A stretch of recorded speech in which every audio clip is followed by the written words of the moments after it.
जय हिंद विद्यार्थियों। आज मैं आपको मेटा टैग के बारे में बताऊंगा कि मेटा टैग्स क्या होते हैं। विद्यार्थियों, मेटा टैग्स को हेड भाग के अंदर लिखा जाता है। विद्यार्थियों, मेटा टैग का जब हम उपयोग करते हैं तो वह हमें दिखाई नहीं देते, परंतु गूगल सर्च के लिए यह बहुत उपयोगी होते हैं। तो विद्यार्थियों, मैं एक एक मेटा टैग को लिखते जाता हूं और आपको समझाते जाता हूं। पहला हम ले लेते हैं character set is equal to UTF-8। विद्यार्थियों, यह वेब पेज में Hindi, English, emoji, special character को सही ढंग से दिखाता है। दूसरा हमारा रहता है name is equal to description और इसका कंटेंट हम अपने हिसाब से दे सकते हैं। हम अपने वेब पेज के हिसाब से कंटेंट डिसाइड कर सकते हैं। जैसे अभी मैं लिख लेता हूँ वेब डेवलपमेंट। तो गूगल सर्च पर जो नीचे दिखने वाली लाइन होती है वह इस डिस्क्रिप्शन से ही दिखाई देती है। तीसरा ले लेते हैं meta name is equal to keywords content HTML। Search engine को मेन टॉपिक कीवर्ड्स द्वारा बताया जाता है। अगला ले लेते हैं meta name is equal to author और कंटेंट में ले लेता हूं।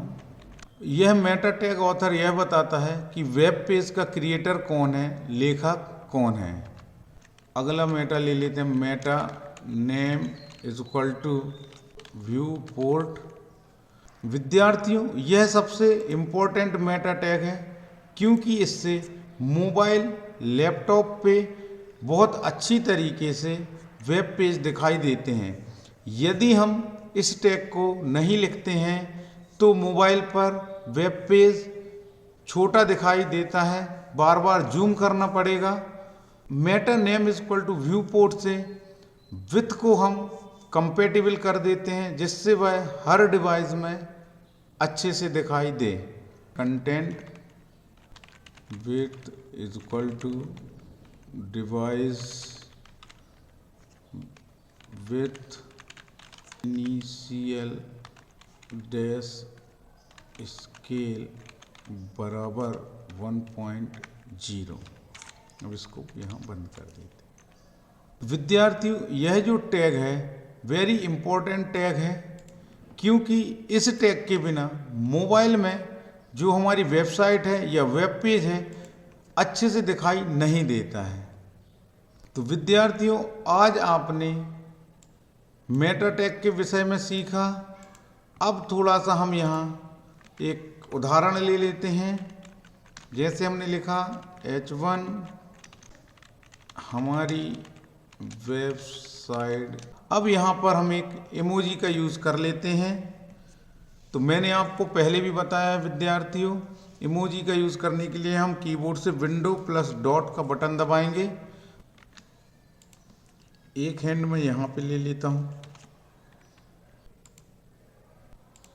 देखिए विद्यार्थी, यहाँ पर मैंने इमोजीज का यूज़ किया है और हिंदी में लिखा हुआ है।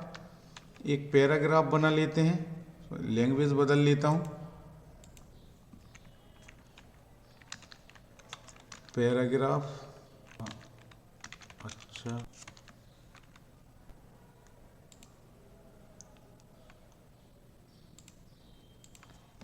अब यहाँ पर हम कॉपीराइट का सिंबल ले लेते हैं।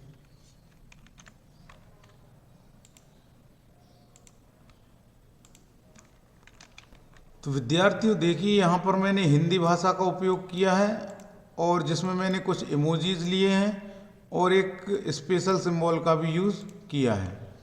अब विद्यार्थियों, हम इसका प्रीव्यू देख लेते हैं। इसको सेव करते हैं।